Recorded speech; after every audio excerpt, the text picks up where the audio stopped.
Haryana police को मिला नया नेतृत्व। डीजीपी अजय सिंघल ने संभाला कार्यभार।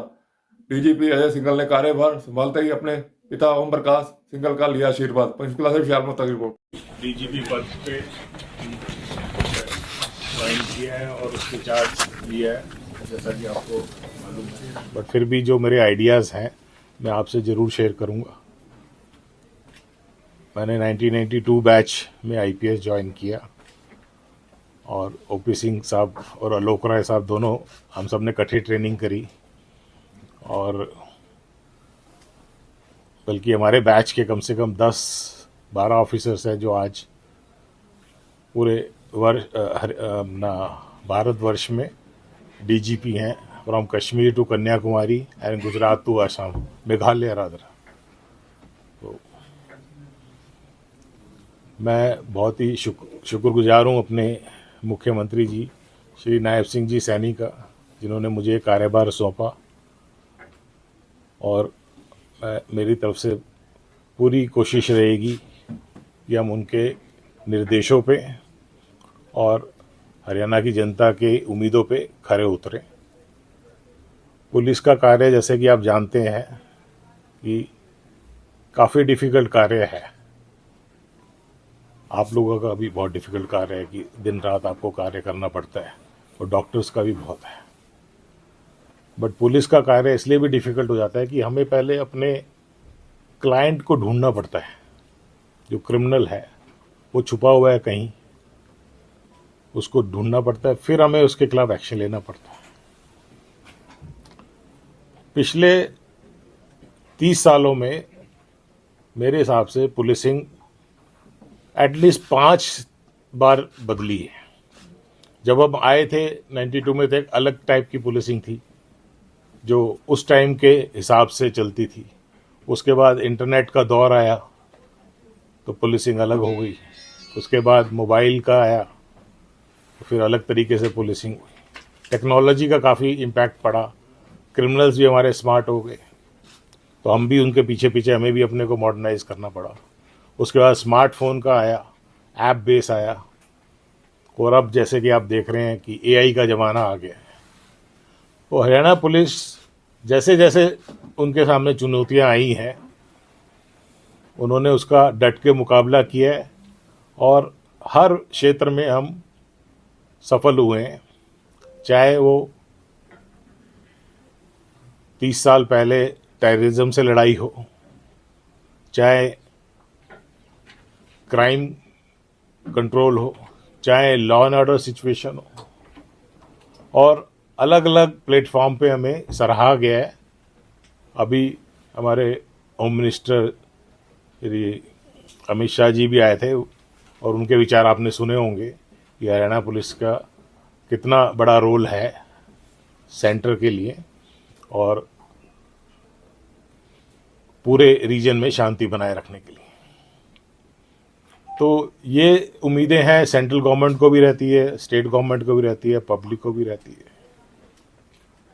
इन सारे चैलेंजेस के मद्देनज़र, चाहे क्राइम कंट्रोल है, लॉ एंड ऑर्डर है, ट्रैफिक है, सिक्योरिटी है, और जो अभी नए चैलेंजेस उभर के आए हैं टेक्नोलॉजी के कारण, जैसे cyber crime, narcotics, extortion calls, हम इससे अनभिज्ञ नहीं है। हमें इसका पूरा ज्ञान है, हमारी टीम्स लगी हुई हैं, हमारी पूरी हरियाणा पुलिस, जो हमारा आईपीएस ब्रास है, वो सब हम बैठ के इस पे मंथन करते हैं और इस पे स्ट्रिक्ट एक्शन लिया जा रहा है और आगे भी लिया जाएगा। अभी जैसे आप जानते हैं ऑपरेशन ट्रैकडाउन चला, ऑपरेशन हॉटस्पॉट चला, और विजिलेंस में हमने पीछा करो चलाया, तो उससे हमें बहुत सक्सेस मिली है। तो जो बेस्ट प्रैक्टिसेस हैं वो कंटिन्यू करेंगी, और जो कुछ मेरे आइडियाज़ हैं वो मैं डिस्कस करूँगा, चाहे वो पुलिस वेलफेयर का हो, चाहे हमारे मॉडर्नाइजेशन का हो, चाहे क्राइम ट्रेसिंग का हो। और काफ़ी हमने स्टेप्स बनाए, क्योंकि मैं यहाँ पे काफ़ी दिनों से हेडक्वार्टर में ही नीचे डीजी ह्यूमन राइट्स लिटिगेशन था, तो मेरे पास जो आइडियाज़ आते थे मैं उसको लिखता जाता था। अब 8-9 पेजेस के आइडियाज़ बन गए हैं यहाँ पे, तो उसको कैसे हम कार्यान्वित करेंगे, अपनी कैसे उसको इम्प्लीमेंट करेंगे, ये देखना है। इसके अलावा जो अभी 3 नए क्रिमिनल लॉज गवर्नमेंट ने लॉन्च किए, तो जब लॉन्च किए तो हमें लगा कि ये तो जी पता नहीं क्या झंझट आ गया, ये कैसे करेंगे। बट जैसे जैसे हमने उसको समझा और ये पाया कि ये एक आने वाली पीढ़ी के लिए, एक नए भारत के लिए एक बहुत ज़रूरी था। अभी हम पुराने कॉलोनियल लॉज हम फॉलो करे जा रहे थे, पुराने तरीके। अब इस नए लॉज में नए साइंटिफिक तरीके उसमें डाले गए हैं, सजाएं कम ज़्यादा की गई हैं, आज के हिसाब से कुछ क्राइम्स को और स्ट्रिक्ट बनाया गया है, कुछ जो नॉर्मल क्राइम थे उसको अपने पब्लिक कम्युनिटी सर्विस में डाल के उसको डीक्रिमिनलाइज किया गया है। ऐसे ऐसे हमने जो सरकार ने इसमें फैसले लिए हैं जो कि एक बहुत दूरदर्शिता दर्शाते हैं। और इस पे हरियाणा पुलिस, अभी होम मिनिस्टर साहब श्री अमित शाह जी ने भी कहा कि हरियाणा पुलिस इम्प्लीमेंट करने पे देश में नंबर 1 है, और आने वाले टाइम में भी हम इस पे बहुत ही एक्टिव रूप से कार्य कर रहे हैं और इस पे इसको सक्सेसफुल बनाएंगे। और इससे इसका रिजल्ट भी आने शुरू हो गए हैं। जो अभी कन्विक्शन रेट थी, अभी मैंने देखा कि वो बढ़ के 72% या 73% हो गई है। और अगर हम उसको स्ट्रिक्टली इम्प्लीमेंट करेंगे तो we will achieve 100% conviction rate. तो यही अभी तो हमारा मैसेज है, और आपके माध्यम से मैं पब्लिक को भी भरोसा दिलाना चाहता हूँ कि किसी को भी किसी बात की प्रॉब्लम है, वैसे तो हम पहले भी यहाँ पे हमारा कंप्लेंट का एक सिस्टम है, हम सबको सुनते हैं, उसको कार्रवाई करते हैं। तो अभी मैं उसको ऑटोमेट करने जा रहा हूँ। जो सबसे पहला स्टेप हम ये लेंगे कि जो भी ग्रीवेंस रिड्रेसल है उसको हम यहाँ पे नोट करेंगे उसको, और उसके हिसाब से हम कार्य करेंगे। हमने ऑलरेडी, मैंने एक यहाँ पे एक सॉफ्टवेयर पिछले कुछ दिनों में बनाया था जिसमें हम क्राइम अगेंस्ट वुमेन, दलित वर्ग और NHRC कंप्लेंट्स को हम मॉनिटर कर रहे थे। उसमें हम सॉफ्टवेयर में डाल के हम हॉटस्पॉट उसमें डिटेक्ट कर लेते हैं कि भाई यहाँ पे भिवानी या हिसार के एरिया में SC ST की ज़्यादा कंप्लेंट्स हैं, तो उस पर हम फोकस कर लेते हैं। इससे सिंपल स्ट्रैटेजी, कोई बहुत ज़्यादा साइंटिफिक नहीं है कि जहाँ पे आपको कोई केस बढ़ते नजर आए, मर्डर के केस बढ़ते रहें, आप वहाँ पे चले जाएं। जहाँ पे साइबर क्राइम के केस बढ़ते रहें तो वहाँ पे आप जाके, तो यही स्ट्रैटेजी हम अपना रहे हैं और इसको हम पूरा साइंटिफिक तरीके से इसको इम्प्लीमेंट करेंगे। इसके अलावा जो जो आपसे सजेशन आएंगी और आपसे हमें शेयर करनी होगी, हम इसको रेगुलर बेसिस पे इसको हम एक फॉर्मलाइज कर देंगे कि एक पर्टिकुलर टाइम पे आपको सूचनाएं और हमारी जो गतिविधियां हैं उसकी जानकारी आपको प्राप्त होती रहे, और हमारे एंड पे जो भी आपको कठिनाइयां फेस होती हैं वो हम उसको पूरा करने की कोशिश करें। सर 2025 में ऑपरेशन ट्रैकडाउन चला सर, तो अब आप 2026 में नए डीजीपी के तौर पे आए। आपने सर कुछ प्लान किया? आपने कुछ प्लान किया कि आपने अब कौन सा ऑपरेशन लॉन्च करना है और किसको ज्यादा? वेल देखो, ऐसा है, अगर आप इसको नामांकित करें, है ना, तो ऑपरेशन सिंदूर, ऑपरेशन ये आप, तो इसका मतलब ये नहीं कि पहले कार्य नहीं हो रहा। पहले हमारी नाइट डोमिनेंस चल रही थी, अलग अलग हम तरीकों से अपना क्राइम पे हम कर रहे थे और ये सारे ऑपरेशन चल रहे थे। बट हर जो व्यक्ति आता है वो अपने परसेप्शन से उसको रीऑर्गेनाइज करता है। मैं बताता हूँ, जैसे हमारे पीछे DGP के अग्रवाल साहब थे, जब नूह में साइबर क्राइम हो गया हम पूरी फोर्स लेके वहाँ पे पहुँच गए और हमने सारे घर की चेकिंग करी, पता नहीं कितनी हमें संपत्ति मिली, कितना वो मिला, और वो नेशनल लेवल पे नहीं, इंटरनेशनल लेवल पे सराहा गया। तो ऑपरेशन चल रहे हैं, आगे भी चलेंगे, और जैसे जैसे हमें नए आइडियाज़ आएंगे, नए नए आपकी सुझाव आएंगे, तो उसके हिसाब से हम उस पर कार्य करेंगे। ऑपरेशन ट्रैकडाउन जो है वो चलता रहेगा, ऑपरेशन हॉटस्पॉट भी चलता रहेगा, जो भागे हुए अपराधी हैं उनके लिए भी हम चलाएंगे, ठीक है। और भी बहुत सारे मेरे पास वो हैं, मतलब अगर आप क्विकली, मैं अगर पढ़ना भी चाहूँ तो मैं आपको बता सकता हूँ, हमारी जो STF है उसको रीऑर्गेनाइज करेंगे, ठीक है। लैंड माफिया है जिससे जो जगह जगह प्रिवेलेंट है उसको हम कंट्रोल करेंगे, ठीक है। इसके अलावा जो वायलेंट क्राइम है, रोड सेफ्टी है, ठीक है, जो दलितों के खिलाफ, वो क्राइम अगेंस्ट वुमेन, उन सब के खिलाफ हमने पूरी स्ट्रेटेजी बना रखी है। We will implement all. और ऐसा नहीं है कि अभी अभी करेंगे, वो हो रहा है, वेस्टर्न पार्ट्स में हो रहा है। जो मेरी जो थिंकिंग है, जो मेरी टीम की जो थिंकिंग है, हम उसको एक नई शेप देंगे। जब पिछले गवर्नमेंट आई, वो 2015 में आई वाज हेडिंग CAW, तो उस टाइम पूरे प्रदेश में हर जिले में नया वुमेन सेफ्टी पुलिस स्टेशन खोला गया, उनके महिला RF बनाई गई, उनको स्कूटीज दी गई ताकि महिला को कोई परेशानी ना हो। बच्चों के लिए हमें अलग से रूम बनाया हमने पुलिस स्टेशन में, ताकि उनको अलग से पुलिस स्टेशन में ना जाना पड़े। तो इस टाइप के कार्य पीछे से होते रहे हैं, बहुत इन्वेस्ट किया हमने। 112 पूरे इंडिया में हमारा 2nd नंबर पे है, तो वो कार्य हुए हैं, मेरे से पहले वालों ने किए थे। डीजीपी साहब, ये जो हरियाणा की पुलिस के तमाम प्रयास हैं, इनके बावजूद हरियाणा का जो लॉ एंड ऑर्डर है उसको लेकर लगातार सवाल जो है वो खड़े होते आए हैं। चाहे वो हालांकि वो राजनीतिक तौर पर आरोप प्रत्यारोप का मामला भी है जिसमें विपक्ष आरोप लगाता है। आपका जो हरियाणा में जो क्रिमिनल माइंड के लोग हैं, जो अपराधी किस्म के जो लोग हैं, उनको आपका क्या अल्टीमेटम है सर? आपकी एज ए DGP आज आप ज्वाइन करने के बाद आप उन्हें क्या कहना चाहते हैं? मैं ये कहना चाहता हूँ कि ऐसी कोई प्रॉब्लम नहीं है, ठीक है। अपोजिशन लगा रही है, अगर कोई इल्ज़ाम या कोई हम पे फिंगर रेस कर रही है, उसमें जो हमें लगेगा कि हाँ हमारी कमी है, उसको हम पूरा करेंगे। बट मैं आपको एक सिंपल सी फार्मूला बताता हूँ। अगर यहाँ पे लॉ एंड ऑर्डर इतना ख़राब है तो हरियाणा की GDP क्यों बढ़ रही है? हरियाणा में लोग बाहर से पॉपुलेशन क्यों माइग्रेट कर रहे हैं? हरियाणा में लोग इतने सुखी क्यों हैं? हरियाणा में प्राइस रेट क्यों बढ़ रहे हैं? लोग यहाँ पे क्यों आ रहे हैं? लोग यहाँ पे इन्वेस्ट कर रहे हैं। तो मैं कोई पॉलिटिकल स्टेटमेंट नहीं दे रहा हूँ। हमारा काम सिर्फ अपने क्राइम लॉ एंड ऑर्डर को कंट्रोल करना है। दे रहे हैं वेरियस पैरामीटर। लोग जहाँ पे डिस्टर्ब एरिया में वहाँ क्यों नहीं जाते? हर एक को पता है, जब टेररिज्म हुआ था लोग माइग्रेट कर गए थे, उसके बाद वापस गए। तो ये सब वो उनकी अपनी मजबूरी है। जो भी इसमें अपोजिशन या जो भी बोलते हैं उसमें मैं नहीं जाना चाहता। हाँ, अगर जहाँ पे भी कुछ होगा, हमारी प्रोफेशनल सर्विसेज की जरूरत होगी, उसको हम पूरा करेंगे। मैं कमिश्नर अम्बाला पंचकुला था 14 में, यहाँ पे 350 प्रोटेस्ट हुए, उसका मेरे पास डिटेल है, मैंने नोट की हुई है किस किस ने, हर वर्ग ने आके यहाँ प्रोटेस्ट किया। लेकिन कोई भी आपने केस सुना कि किसी से झगड़ा हुआ हो, किसी पे हताश हुए हो? हमने सिस्टम बनाया लॉ एंड ऑर्डर को टैकल करने का।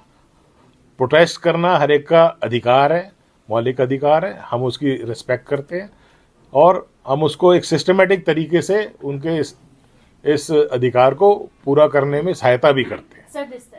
Sir, Sakshi Sharma from India news Haryana. सबसे पहले तो आपको बहुत सारी शुभकामनाएं नए साल की भी और DGP बनने के लिए भी। सर, आपने अपनी बहुत सारी प्राथमिकताएं बताई, चाहे वो अभी जो क्राइम आ रहा है, साइबर क्राइम हो, AI से रिलेटेड हो और क्राइम अगेंस्ट वुमेन हो। लेकिन सर एक चीज़ और है, ये सब तो आप करेंगे और जो चल रहे ऑपरेशन वो भी चलते रहेंगे, लेकिन सर थानों की जो स्थिति है वो कहीं ना कहीं पीछे छूट जाती है। क्राइम तो कंट्रोल हो रहा है, थानों में हम देखते कई बार शिकायत करता जाते हैं, बताते हैं तो वहाँ पीने के पानी की व्यवस्था नहीं होती है, या कई बार पुलिस वालों की वहाँ पे SHO की या कोई शिकायत लिखने के लिए मौजूदगी नहीं होती है। तो इन सुविधाओं को सुधारें ताकि ज्यादा से ज्यादा लोग थाने पहुंचे तो उनको सहूलियत मिले, कोई बुजुर्ग पहुंच जाए या इस तरह के लोग जो आ रहे हैं वहाँ पर उन्हें सुविधाएं मिले। बिल्कुल बिल्कुल, आपका सुझाव अति उत्तम है। हम बिल्कुल इस पर कार्य भी करेंगे। और मेरा जो यहाँ पे एक्सपीरियंस रहा, मैंने देखा कि जितनी हमारे पास कंप्लेंट्स आती है, अगर हम उसको प्रॉपरली हैंडल कर लें, हर चीज़ की कंप्लेंट आती है। जैसे आप बता रहे हैं कि थाने में ये प्रॉब्लम है, कोई आ रहा है कि उसकी सुनवाई नहीं हुई, कोई कह रहा है हाँ ऑल दोज थिंग, इंफ्रास्ट्रक्चर नहीं है, व्हाटएवर। तो उसको एक हम समयबद्ध तरीके से सारी कंप्लेंट्स या जो हमारे पास ये चैलेंजेस है इसको हम पूरा करेंगे। और हमारा जो और भी स्कीम्स है, मतलब मैं जैसे एक 5 ईयर प्लान बनाना, अभी तक हम स्टेप वाइज चल रहे थे। अभी हम मेरा आइडिया है कि हम अगले 5 साल क्या क्या होना चाहिए, क्या चैलेंज है, उसका प्लान बनाए। 10 साल का प्लान बनाए कि तब कितनी पॉपुलेशन हो जाएगी, कितनी ट्रैफिक हो जाएगा, कितने जनसंख्या बढ़ जाएगी, कितने लोगों की पर कैपिटा इनकम बढ़ जाएगी, तो तब क्या चैलेंज होगा, उसको इमेजिन करते हुए अपना इंफ्रास्ट्रक्चर बढ़ाएंगे। जब हमने सर्विस ज्वाइन करी तब तो और भी बुरा हाल था, लेकिन सरकार ने हमें सपोर्ट किया, हमें बजट दिया। आज हमारे थाने पक्के हैं। ये बिल्डिंग भी देखिए, अभी जब हमने ज्वाइन किया तब बनी थी, और अभी नई बिल्डिंग्स बन रही है। 112 की नई बिल्डिंग बनी, 650 गाड़ियाँ आई हैं 112 में, 630 गाड़ियाँ आई हैं, है ना। इतना पैसा CAW के महिला RAF बनाई गई। सरकार का हमें पूरा सपोर्ट है। और अभी भी मुख्यमंत्री जी से कल जब मैं मिला, उन्होंने कहा आप खुले होकर काम कीजिए, आपको जो चाहिए हम प्रोवाइड करेंगे, चाहे टेक्नोलॉजिकल अपग्रेडेशन है, चाहे हमें इंफ्रास्ट्रक्चर अपग्रेड करना है, जो भी चीज चाहिए। इसके लिए कोई रिव्यू करेंगे या ड्यूटीज लगाएंगे? बिल्कुल, आपकी मूलभूत सुविधाएं एटलीस्ट बिल्कुल फर्स्ट बिल्कुल फेज उसका में आ जाए। बिल्कुल करेंगे, और चल भी रहा है। मैं ये नहीं कह सकता कि अभी तक तो नहीं था, मैं आते ही कल ये कर दूंगा, ऐसा नहीं है, चल रहा है। हमारी हरियाणा पुलिस के ट्रेडिशंस बहुत हाई हैं, बहुत ही डिसिप्लिन फोर्स है। और आज मैं इस कुर्सी पे बैठा हूँ, इस कमरे में आप लोग बैठे हैं, तो ये किसी ने किसी टाइम पे इसको कंसीव किया, इस आइडिया को कि इतना होना चाहिए, तो अब फिर ये बनाया गया। तो अब हम कुछ सोचेंगे, वो आगे उसको इम्प्लीमेंट करेंगे, तो इससे ऑनगोइंग प्रोसेस।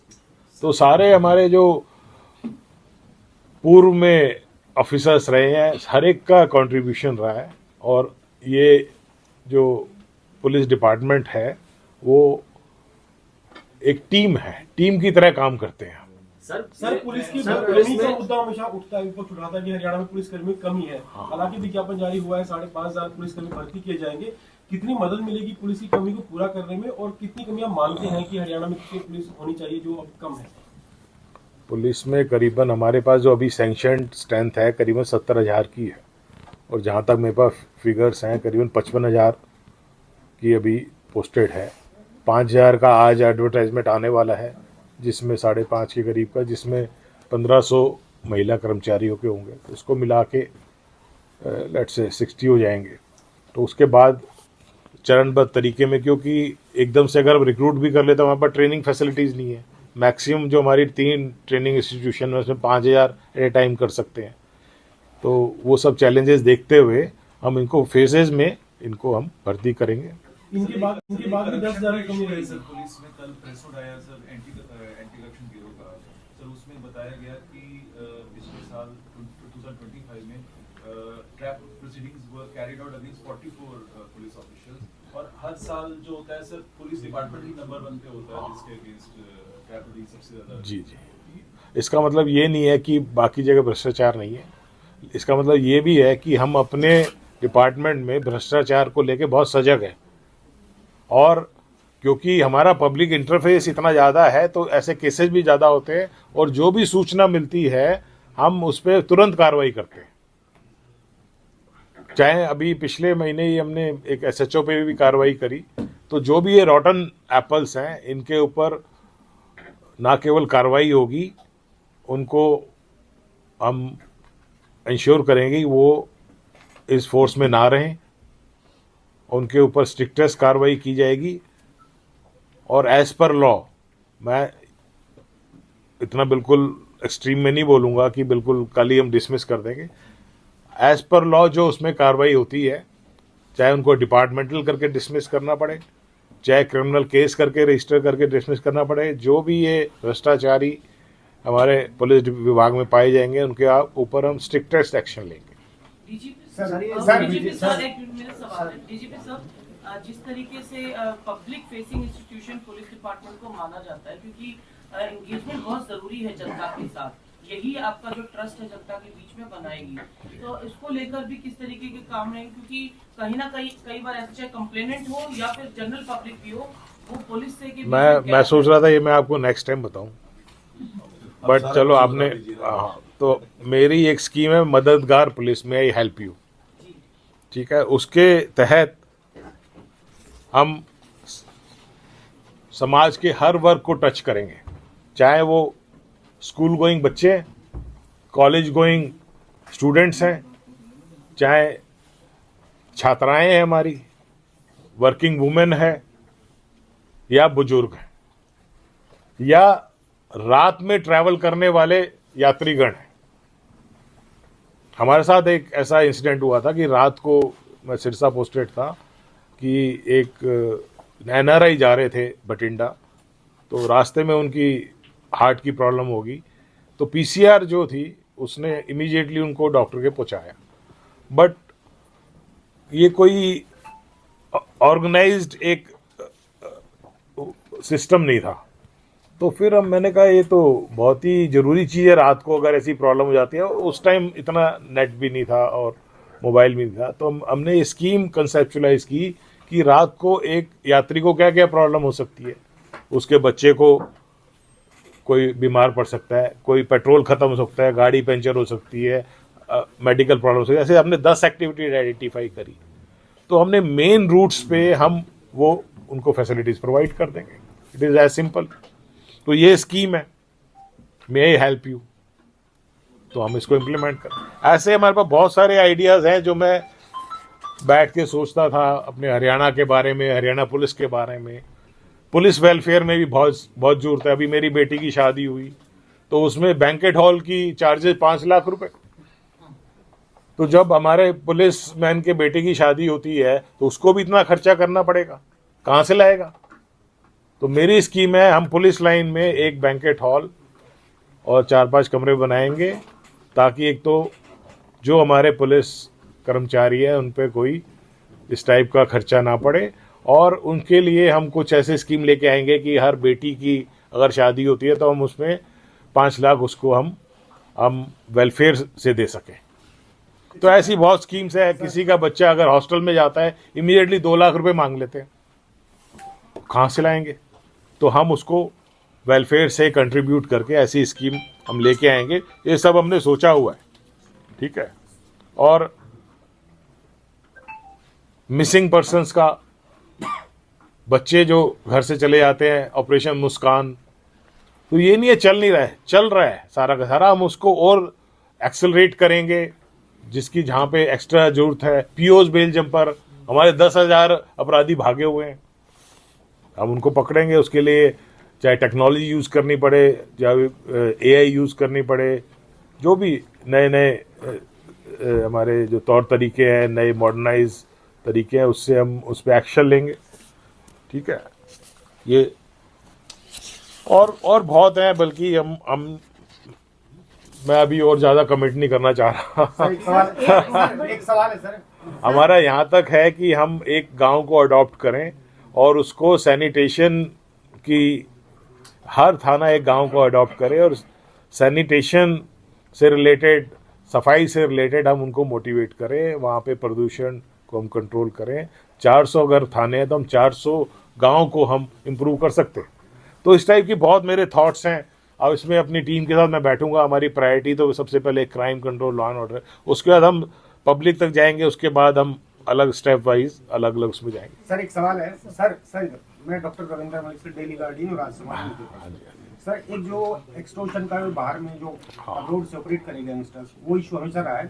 उसमें यहाँ तक कि कई सिटिंग MLA या पहले जो पूरे हो रहे हैं उनको धमकियां मिलती रही हैं सर, और ये पिछले 2-3 साल में लगातार बढ़ा है सर। इस दिशा में सर क्या, किस तरह की आपकी अप्रोच रही? इस पे क्लियर आदेश है सेंटर से भी, यूनियन होम मिनिस्ट्री का भी, अपने मुख्यमंत्री जी का भी। कोई भी एक्सटॉर्शन कॉल हल्के में नहीं ली जाएगी। और मेरा तो मानना है जो भी व्यक्ति अगर आतंक फैला रहा है वो आतंकवादी है, किंतु वो टेररिस्ट एक्ट में इन्हीं, अभी हम इनको BNS और इसी में ले रहे हैं। बट ये मैं क्लियर कर देना चाहता हूँ, अगर कोई भी व्यक्ति, कोई भी क्रिमिनल अगर हरियाणा में, हरियाणा की धरती पे, हरियाणा के बाहर से, अब्रॉड से ये आतंक फैलाना चाहेगा, लोगों को डराएगा, धमकाएगा, उसको हम बख्शेंगे नहीं। चाहे हमें बाहर से उसको पकड़ के लाना पड़े, चाहे हमें जो भी एक्सट्रीम सर्कमस्टेंसेस स्टेप्स लेने पड़े, वो हम लेंगे, बट हर केस में हमारी पुलिस मुस्तैद है। अभी 2 दिन पहले भी एक ऐसा इंसिडेंट आया, हमने उस पर फौरन एक्शन लिया, वो एक फेक निकला। कल रात को भी एक इस टाइप की न्यूज़ आई अम्बाला रेलवे स्टेशन की, वो भी हमने पूरी तहकीकात करी। रात को जब सब लोग नया साल मना रहे थे, हमारी टीम उस धमकी देने वालों को ढूंढ रही थी, वो जाके जालंधर में ट्रेस हुआ। तो हम पूरी तरह से सजग हैं, हमारे पास पूरे इक्विपमेंट्स हैं, पूरी हमारे पास टेक्नोलॉजी है, और ऐसे किसी भी एक्सटॉर्शनिस्ट, किसी भी धमकी देने वाले को बिल्कुल बख्शा नहीं जाएगा। सर किस गन तरह कल्चर को लेकर जिस तरीके से किस तरह गाने की जो है थ्रेट वो की आप सिंगरों बात द्वारा कर रहे गाए हैं, जाते अम्बाला में हैं, जो तो उसको बात लेकर क्या कार्रवाई हाँ, रहेगी उनके सर? खिलाफ कार्रवाई की जाएगी, पहले भी कर रहे हैं वीडियो। जॉब मेंटल वेलबींग, आप किसी भी ह्यूमन बीइंग को ले लो, एक प्रेशर रहता है। आज के जमाने में डिप्रेशन बहुत ज्यादा, पीछे भी रिसेंट इंसिडेंट्स हुए, मैं मेंशन नहीं करना चाहता, लेकिन पुलिसिंग मेंटल वेलबींग, मतलब आपके जो कर्मचारी हैं पूरा दिन रात काम करते बिल्कुल हैं, बिल्कुल। उसके साथ साथ सर एक बड़ी रिक्वायरमेंट पुलिस के कई अधिकारियों से, कर्मचारियों से जब हमारी बात होती है पेश को लेकर, सर लगातार पंजाब पेश को लेकर क्या प्रयास किया जाएगा, गवर्नमेंट तक किस तरीके से बात? नहीं, पे स्केल हमारे ठीक हैं, अभी तक पंजाब में थोड़े से ज़्यादा है, लेकिन नेशनल लेवल के हिसाब से we are appropriately paid. But definitely हमारा प्रयास यही रहता है कि क्योंकि पुलिस एडवर्स सर्कमस्टेंसेस में काम करती है, तो उसको कुछ एक्स्ट्रा बेनिफिट्स मिले, उस पर हमारा स्कीम्स हैं हमारी, वो चलती रहेगी। और जहाँ तक आपने ये बोला है कि मेंटल हेल्थ का और फिजिकल हेल्थ का, वो एक कोलैटरल है। अगर आपको रात को काम करना है 11 बजे 12 बजे, तो वो आपके हेल्थ पर रिफ्लेक्ट करता है। तो उसके लिए भी मैंने प्लान किया है कि उनको एक मैंडेटरी लीव दी जाए, हफ्ते में ऑलरेडी चल भी रही है। उनका मेडिकल रिव्यू कंपलसरी किया जाए 35 से अबव वालों का, और भी कई चीज़ें हैं। मैं फिर उसमें अगर आयुर्वेद में मैं घुस गया तो फिर मैं 1 घंटा बोलता रहूँगा क्योंकि दोष बैलेंस भी बहुत ज़रूरी है डाइट के साथ, और हम कोशिश करेंगे जो अगर नेचुरल ट्रीटमेंट लेना चाहते हैं, जो भी हम उसके साथ, क्योंकि अल्टीमेटली इट्स योर दोष बैलेंस, वो बॉडी को अपने आप ठीक करती है, मेंटल को भी। डीजीपी साहब, जो इलीगल माइग्रेंट्स हैं, खासकर बांग्लादेशी और रोहिंग्या की, तो आप कई जिलों में मुहिम चलाई की गई है, इस चुनौती को आप कैसे देखते हैं और उसको लेकर क्या आप आगे? ये बहुत बड़ी चुनौती है, और आने वाले टाइम में भी ये एक बहुत ही बड़ा हमारे लिए कार्य क्षेत्र बनता जा रहा है। उसके लिए हमारी जो भी टीम्स हैं, जो हमारा सूचना तंत्र है, जो हमारी इंफॉर्मेशन कलेक्शन है, वो सब हमारे एक्टिवेटेड हैं। और इसमें भी ये एक सिंगल डिपार्टमेंट की एक्सरसाइज नहीं है, इसमें मल्टीपल एजेंसीज, मल्टीपल डिपार्टमेंट्स इसमें इन्वॉल्व हैं, उनसे हमारा कोऑर्डिनेशन है, और उनके खिलाफ जहाँ भी ऐसा होगा हम एक्शन लेंगे। कोई आंकड़ा है क्या सर कि कितने? आंकड़ा नहीं है मेरे पास अभी कोई भी, अभी बिल्कुल भी नहीं, अभी आंकड़ा में मैं अभी बिल्कुल नहीं, कुछ भी नहीं बता पाऊँ। हम 152 डी या ऐसे हाईवेज पे जाते हैं, वहाँ पे पुलिस की बहुत कमी रहती है, उसके लिए कोई प्रयास किए जाएंगे? क्योंकि बहुत ज़्यादा एक्सीडेंट्स उन्हीं रोड्स पे होते हैं जो हाईवेज हैं। देखो, हमारी हरियाणा पुलिस, मैं आपको पहले ही बता दूं, हमने 4 साल पहले ये एक्सपेरिमेंट किया था कि कहाँ पे एक्सीडेंट होते हैं। हमने उसका पूरा स्टडी किया, एक्सेल शीट बना के, कहाँ पे रिपीट एक्सीडेंट्स हो रहे हैं, और जहाँ पे टेक्निकल रीज़न थे, जहाँ पे इंजीनियरिंग फॉल्ट से, हमने कम से कम 400 जगह उसको रिपेयर किए, वो उसको इम्प्रूवमेंट करी। और बहुत जगह लाइट्स की प्रॉब्लम थी, उस पर हमने इंफ्रास्ट्रक्चर चेंजेस किए। कहीं पे आपको स्पीड ब्रेकर्स बनाने थे, या वो सारी चीज़ें हमने की, और उससे ये हमें फ़ायदा हुआ। जो 8000 के करीब पहले डेथ होती थी ईयरली, वो आंकड़ा कम होकर 4000 साढ़े 4000 के करीब आ गया। तो ये सारा हरियाणा पुलिस के अथक परिश्रम, और NHAI को भी हमने साथ में इन्वॉल्व किया, PWD को भी साथ में इन्वॉल्व किया। तो एक तो बात ये, जहाँ तक एक्सीडेंट्स की है, जहाँ टेक्निकल रीजंस की है। जहाँ पुलिस की आप बात कर रहे हैं, इतनी बड़ा हमारा एरिया है, हमने प्लानिंग की हुई है, on papers according to map की हुई है कि ये PCR है, ये इतना एरिया कवर करेगी, और वो सारा का सारा करते हैं। बट आप जानते ही हो कि इतना बड़ा एरिया है, फिजिकली हर जगह प्रेजेंट होना इट इज़ नॉट पॉसिबल। तो उसको हम फिर से रिव्यू करेंगे। उसके बारे में भी मेरे आइडियाज़ हैं कि हम कैसे इन्हीं रिसोर्सेज को हम ऑप्टिमली यूज़ कर सकें, जो जहाँ पे कुछ हमारे मैन आवर्स वेस्ट हो सकते हैं उसको हम इधर डिप्लॉय करें, उसको हम रीऑर्गेनाइज करेंगे सारा। Thank you sir, thank you so much sir.